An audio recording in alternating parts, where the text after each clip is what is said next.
have one apology from Melissa and Quentin's online. So I move that we accept the apology from Melissa. Apology be accepted.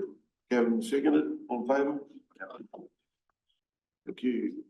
Any declarations of conflict of interest? No.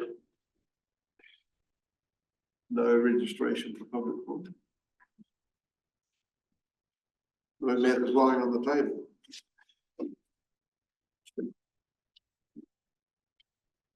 The agenda's out. Anybody wish to change anything? Well, so I'd like to move the agenda be confirmed without alteration. Gavin, second by Barry. All in favour? Aye. Confirmation of public minutes of the meeting, previous meeting. That was, we're all here, so the public meetings of 5th of September 2024 be confirmed a true and correct record. I only have one little thing I picked up was Barry's name. They fixed that. Sorry, there were three things that were Barry's name twice, I think, and there's also a mistake in one of the dates referred to for the council meeting. It's the 22nd of October rather than 24th. Right. That's been fixed in those minutes. Okay. Yep. That's the PX part as well. One of Barry's names. Yeah. Yep. Fixed it all through. Okay. Just minor change. So someone want to move that they be confirmed true, moved by Matt. Yep. Second by Gavin. All in favour? Aye. Aye. Yeah. First item, update on the implementation of the Queenstown spatial plan. Welcome.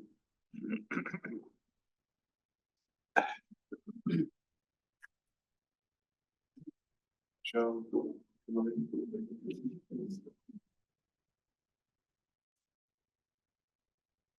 Thank you very much for being here again.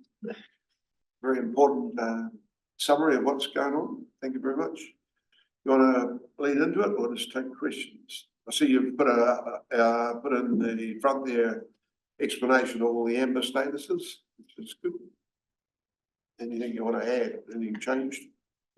No, we are working further with our business improvement team just to make sure that our monthly and quarterly reporting is all consistent. So you'll see some further changes as we progress.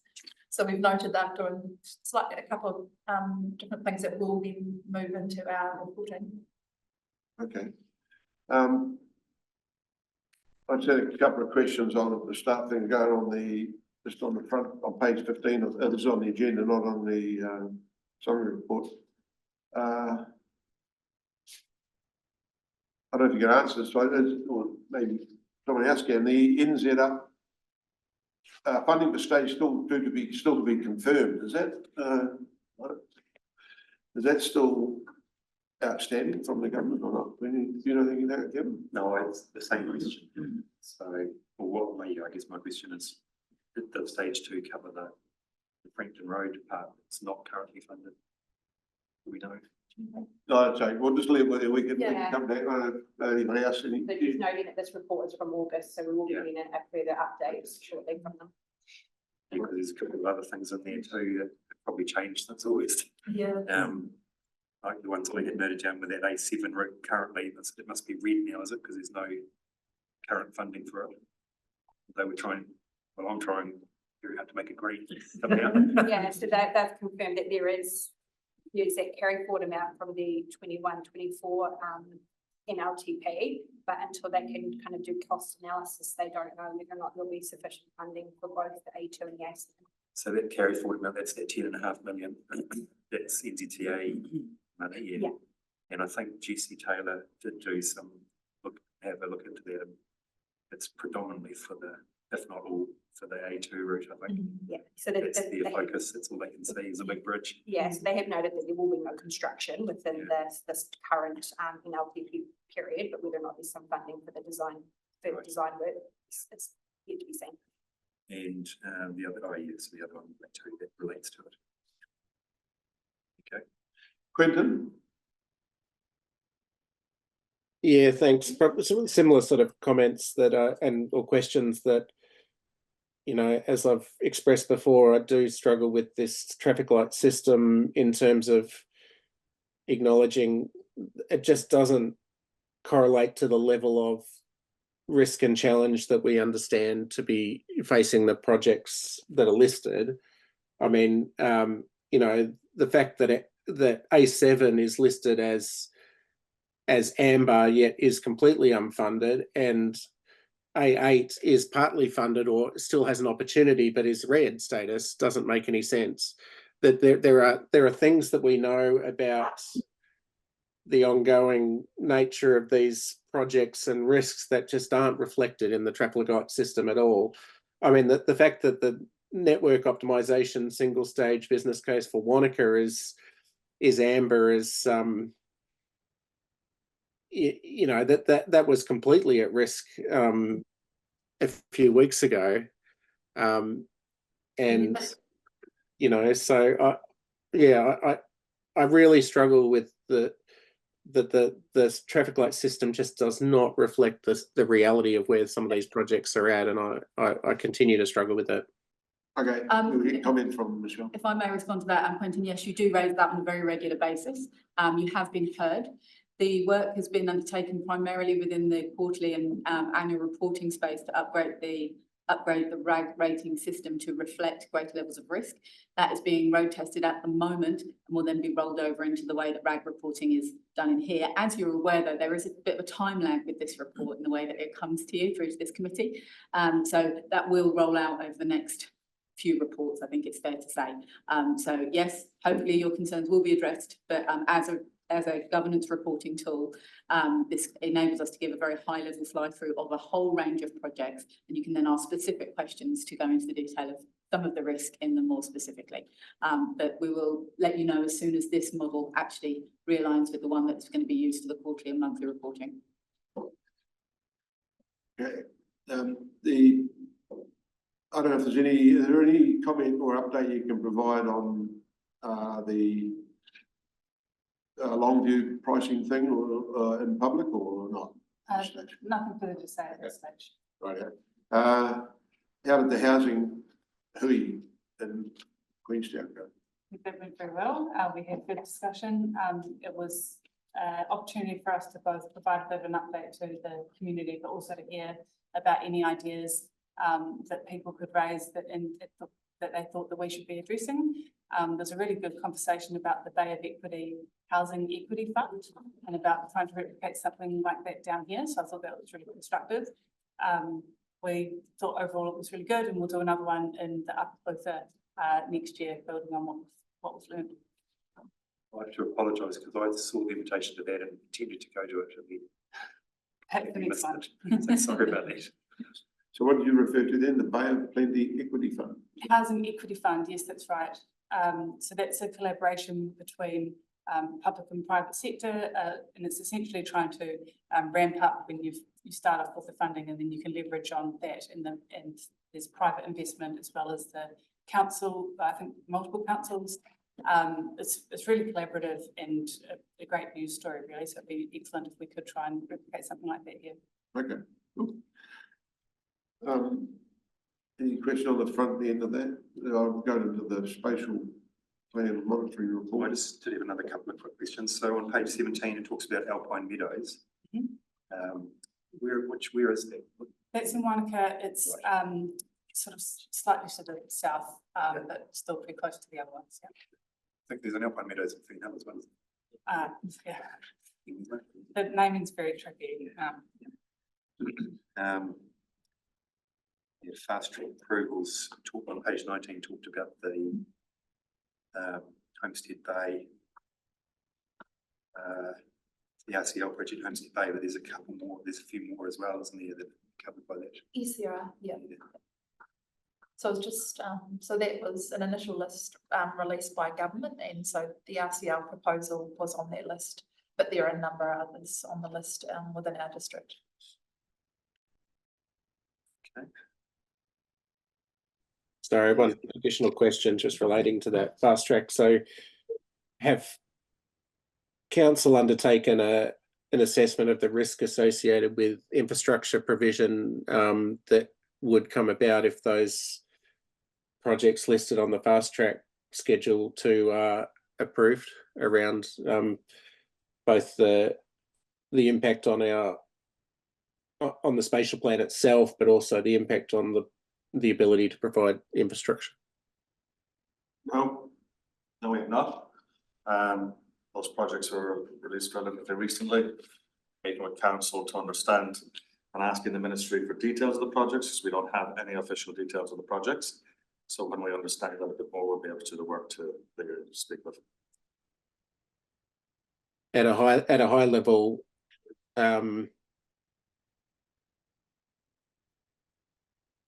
impact of having to service both, well, with all the infrastructure potentially up to, well, let's call it 5,000 additional dwellings, but it's more than that. Some of there are included within the spatial plan developed areas. So let's call it 4,000 or 5,000 additional dwellings within the Wakatipu. Yes, so what's the question, Councillor? Sorry, have we done? Well, an just assessment of at the impact? a high level, you know, that At a high level, we have does that concerns. cause an infrastructure challenge for us when those things haven't been accounted for in previous strategic planning? Yeah, absolutely. That's an infrastructure challenge for us. We have challenges. Yep, absolutely. Like it's what it is. Right, any other, just a general point on naming of subdivision, you talked about, you reckon you got an Alpine, Alpine, whatever, over here? Yeah. Yeah, well, see, we don't have any approval process for subdivision, do we? Because we've got one in Wanaka right now, where we've got Pembroke Terraces, and now we've got Pembroke Heights, and who had got in first and copyrights it. So now we've got two developers grumpy that they've got the same name for their things. We have a road naming thing, but we don't seem to have a subdivision. Yeah, that's correct. They're like Queenstown Central is. Okay, sorry, I don't want to. That was called Central Queenstown before we got in there and managed to get that changed. So. Okay, sorry. Okay, let's go to the report. Anything going through there?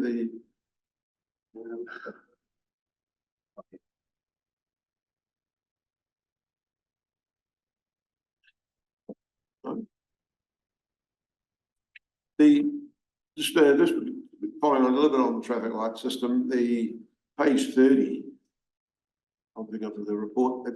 We've got down there, we've got this thing between on hold versus red. Like there's one down there, Route 8 Lake Estate. It's on hold due to lack of funding. So in the column then we have red. So should that be red or should it be on hold? Above that, A3 route, you've got on hold, because I'm just trying to understand the logic there. You see what I'm getting at or not? Yeah, I'll have to double check with the transport team, but my understanding is because there was no project plan for the construction process, because the project hasn't started, that's why it's kind of on hold until the future. Whereas the other ones that were red, it's because the project had started. Oh, it's started, there's no funding, so yeah. therefore you just give, oh, okay. Yeah, so they've done the design work, Okay. But there was never any money for the construction, so they're kind of just preempting. Okay. They're going to get the money. Right, The rank status is always relative to a project milestone, so if there's no project milestone in place, it's kind of on hold. Yeah. Question, there's no one from Sports and Rec here, I don't see it, but on page 33, it talks about the forecourt indoor centre at QEC. And I'm trying to remember whether that's, but I think it is 4 new courts, isn't it? That's what's planned for that. Maybe you don't know if not being had. Oh, sorry. Yeah. Yeah. It's right. And then the only other query I had was on the last page, or the program. I don't want to harp on about the A7 extra travel route, but I see it's in there at 35 to 45. So that's way too far away, isn't it? We need to try and run it forward. At least 10 years further forward.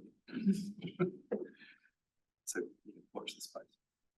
Yeah, so this project plan is just in draft form while we wait for the further assessment from our natural hazards team and also our infrastructure team. But it's just a high level of where we're at right now. So each next meeting will report on the progress, but it just shows you the breadth of consultant, and all the different projects we are managing within the project. Yeah. quite good to see it there, actually. It's great. Okay, yeah, it's very useful because it actually shows you that in some areas that obviously there's a lot of work going on. For example, it seems like the three waters options analysis is. Yep, there is a lot of work, and so, and once we get to, once we get past those initial stages, we can bring those results to this, planning and strategy committee meeting. And what it also shows is we're working really closely with, our Grow Welfare partners, in particular ORC, with regards to wastewater and natural hazards and transport, but also with Waka Kotahi, the Ministry of Education, and all our other government partners. So we're all working together collaboratively, on the structure plan process. Yeah, that's really useful. Yeah. Any other questions on that? Matt? Just number 21 on page 35. Establishing a Queenstown Utilities Infrastructure Provider Forum. Just wondering if you maybe give us a brief on that, what the outcomes you're hoping to be and who the key stakeholders might be involved with that. Yeah, so that's mainly around energy and our telecommunications provision. When we started the spatial plan, we realised there was, we needed to work more collaboratively with those providers. So Michelle and Mike have been working quite closely with Transpower, Aurora, PowerNet at that higher level, but we also need to bring that into the day-to-day structure planning and too. But that was just that came about because of that, and just the need to work more closely with those providers 5 years ago. So we do have regular meetings with them now, and we are working quite closely together. Is that more to understand the network usage demand, before 2050, or is it to influence some of these key stakeholders? A combination, yeah. But also, it's also raised issues. So if we used Tapawai as an example, there could be anywhere between 9 to 10,000 houses down there. What does that mean for energy provision? Do we need to be thinking about another substation down there? What does that mean if we do get another line and the implications of that? So we're really working collectively. I think it's really important to note that the relationships moved significantly in the past 5 years. Yeah. Once upon a time, we couldn't have dreamed to have been around the table with Transpower, and now that happens very regularly. Right. So Transpower, Aurora, and PowerNet from the traditional energy provision perspective, but also we work closely with Rewiring Aotearoa and some of the groups that are more interested in distributed energy generation, rooftop solar, and the opportunities that that might bring for us. Because it's going to be really important for us when we're talking about investment in the traditional infrastructure for energy, that because we are on a spur line, particularly in Queenstown, that means that the cost of any work on that line falls to our community, which is different from elsewhere in the country when you're part of the national grid. So we have to really weigh that up very carefully, and we're probably going to have to encourage pulling out all the stops with regards to local generation as well as additional provision on the line here, particularly for a community that has likelihood of a high uptake of EV usage and appetite for decarbonisation. So it's it is a big challenge for us over the next 10 years to get that right. We did at the stakeholders meeting last night with in Wanaka with a range of stakeholders, and I believe Mike and Glenn attended that, and some others. Unfortunately, I was unable to attend, but Aurora were, they're trying to proactively engage with stakeholders. I attended that last night. It was a very good session. Okay. Yep. They're just doing an upgrade substation. I think the great point we're at is that they present a range of options for us to consider. Sometimes there's consideration of new substations, GXPs, additional lines, and then they put that all on the table for us. So it's a really interesting conversation. Yeah. Yeah, because it came up at the Santana breakfast the other morning too, about managing power for Santana. Yeah, and that's obviously that has big implications. But it's important not to take any area in isolation. So the impact back on Central and the impact back out to Queenstown of those decisions, it's important that we get those right. But they had done last week before the paper. They have actually done they're doing an upgrade to one of the substations. Yeah. Okay. Anything else, Ben? No, that's fine. Thank you. Just above that, 19, to support the target regional economic development network. Refer to Business South, but what about the Business Queenstown Chamber? Do they not involved in that? Or? know what I'm talking about?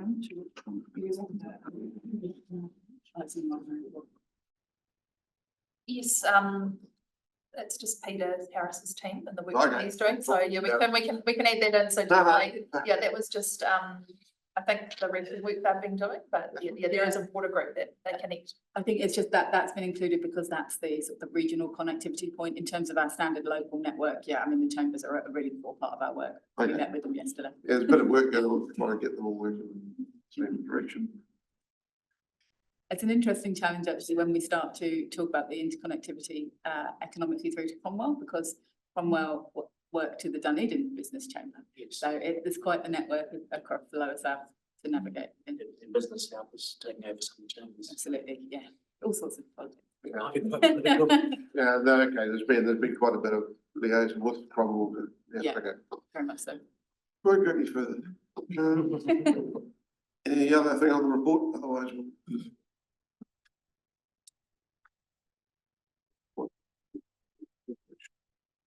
Sorry, bear with me. Any other questions, comment? No. Just if I may, could I just go back to item 21 again? When discussions with the network providers, particularly when they're upgrading the network, the council signalled a preference for replacing old overhead structures with undergrounding. You know, we're in a world-class destination. And, you know, we do have standards for building and landscaping and what have you, but it appears to me that the power companies are upgrading on the cheap with old overhead type systems where most leading edge network providers tend to underground. I think it does come up into the conversation. I think historically we've, particularly Aurora has had to go quite some distance to be able to upgrade all of their existing lines because they've been used under investment. However, I mean, the concern here is more on the seismic risk of undergrounding lines. So it's not actually appropriate in all locations, but you're absolutely right. Having that destination lens across any work that's done in that space is really, really important. But yes, it does come into the conversation. Thanks. Okay, resolution note the contents of the report. I'll move it. Someone second. Gavin second. Any further comment, discussion? Thank you very much, Steve, for your time. Appreciate it. Voting. Well, did we vote? Oh, all in favour? Aye. That's it. There you go. Excellent. Did you vote in favour of that? He's gone. But, yeah. He didn't vote against it. It was nasty. Sorry about that. I'm gonna sharpen up. Okay. Okay, welcome to the item on re-notification of the Upper Boothville landscape scheduled variation. Got the report, we've got anything you want to say? So as you'll be aware, the variation follows the priority area landscape schedules variation. This variation was previously notified this year, but was withdrawn. So that was after some errors were discovered with the mapping of the Kluka-Mata-O priority area. And there was also a process step that needed to be completed for incorporating material by reference. So that related to the maps. So we've now corrected that mapping error and completed the process for incorporating material by reference into the district plan. And we're otherwise happy to take the report as read and take any questions. Any questions? We'll understand what's happening here, but so it wasn't just the mapping, there were a few other changes you picked up on, and I think we had read all the supporting documentation. Yeah, so sorry, is the question mapping error and what was the other issue? Well, you mentioned there were some other small amendments you made to the. Oh, yes. Yep. So as part of the clause 34 process, we did some public feedback on the maps. And as a result of that public feedback, we've made several changes to the schedules, minor changes. So some were related to minor text changes. There was a mapping change as well. That one was a bit larger. And essentially, that was because there was an open space area that should have been included. Okay. Or more than one open space area. Because it's classified in the district plan as rural character landscape land. So we covered that with the schedule as well. or covered those areas, sorry. Right. Any other questions from anyone? Well, we got it right now. So Anything? So you're gonna go out, notify it in November. Yes, yeah. Yeah, It's So, looking yeah. at mid-November at this stage. so this committee has the delegation to authorise that, otherwise put it on the full council. And so the only other question from that is when does that consultation or that notification consultation end? Yeah, so it'll be open for 20 working days, and at this stage, if it was a 15th of November notification, we're looking at sort of that mid-December mark, which is before the RMA shutdown period. Do you expect to get much back from it? It's It's quite a busy time of the year, that's all, yeah, at least to Christmas. it's a bit difficult to say how many submissions we might get. I think we probably got more feedback on the material incorporated body rules than we anticipated.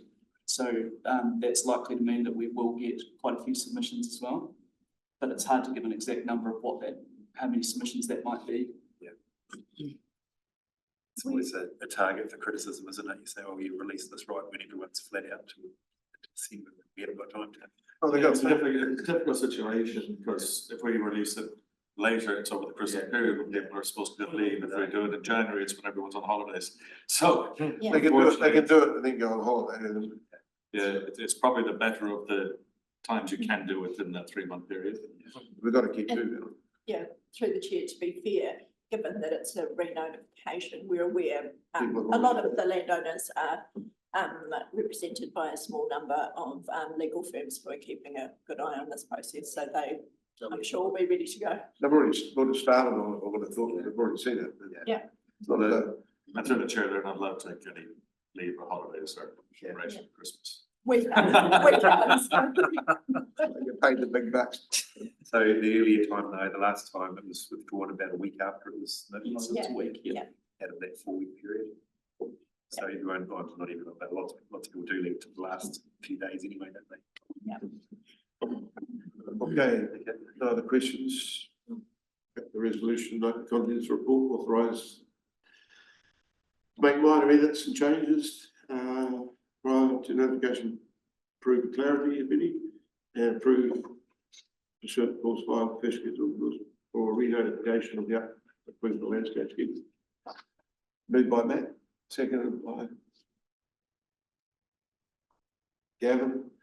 Any further discussion? Anything you want to say, Quentin? Yeah, no, happy to support, but it is disappointing that we've had this delay and it will push us back, but it is what it is. So, yeah. Okay, thank you. All in favour? Right. Yeah, thank you very much. Next item, update on the progress of the proposed district plan and other key projects. Good morning, councillors. I will take the item as read, but quite happy to go through the tables sort of page by page and pick up any questions that any of you may have on changes which are highlighted in bold in the tables since this item was presented to you at our last meeting. Okay, we'll do that. We'll go through the table.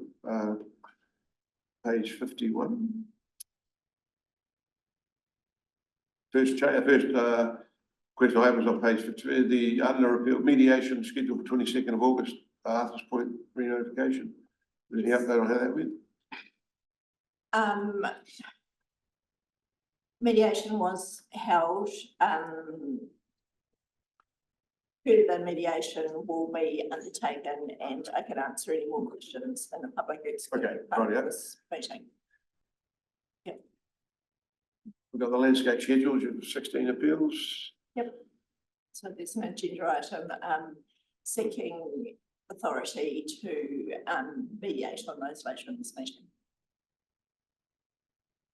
Okay. Sorry, Is it? Yeah. and this one. Not in this item in this meeting.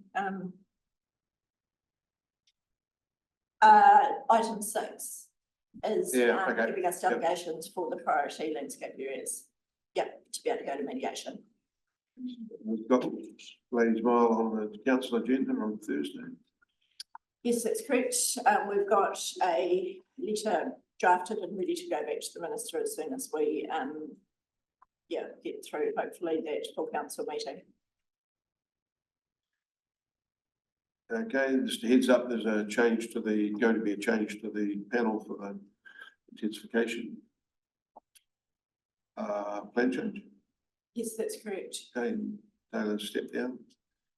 Yep, so we're just working through the process and we'll bring an agenda item to the next full council and miss this one just because of the timing to update another commissioner to take part in that and chair it. When, how's that get approved? Got to go to council. Yes.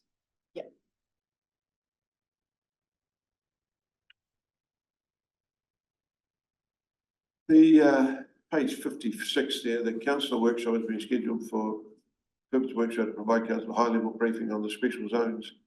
Is that for all council or just for the workshop for this committee? It is a full council workshop, but I imagine it's probably this committee that's more interested potentially in yeah, it comes with that, but it is a full council workshop. Okay. All right, that's the summary. Any questions?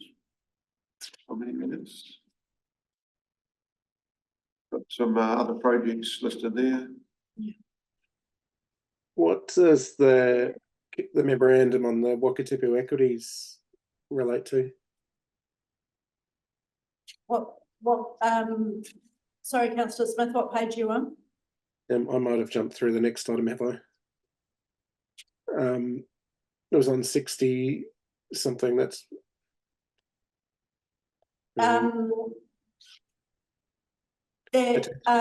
is discussed in the public excluded summary of where we are with appeals in this meeting. Later on in the meeting. okay. So page 60. So that's all right. We'll deal with that in public excluded. Yep. Yeah, just publicly giving an update of the schedule. Yep. Anything you want to go into detail, we'll do it public excluded. Yep. Right. That's the other.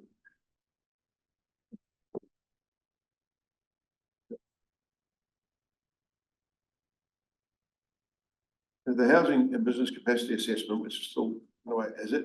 There was said something recently. Has there been a further slightly risk of the further delay on that or not? Yes, I'm aware that's the case. I haven't met to discuss that. I'm sorry, I was on leave last week. But yeah, we do have some issues in terms of the data that is helping to create that model essentially and making sure that it's entirely accurate before we go out and complete it, use it, license our further work.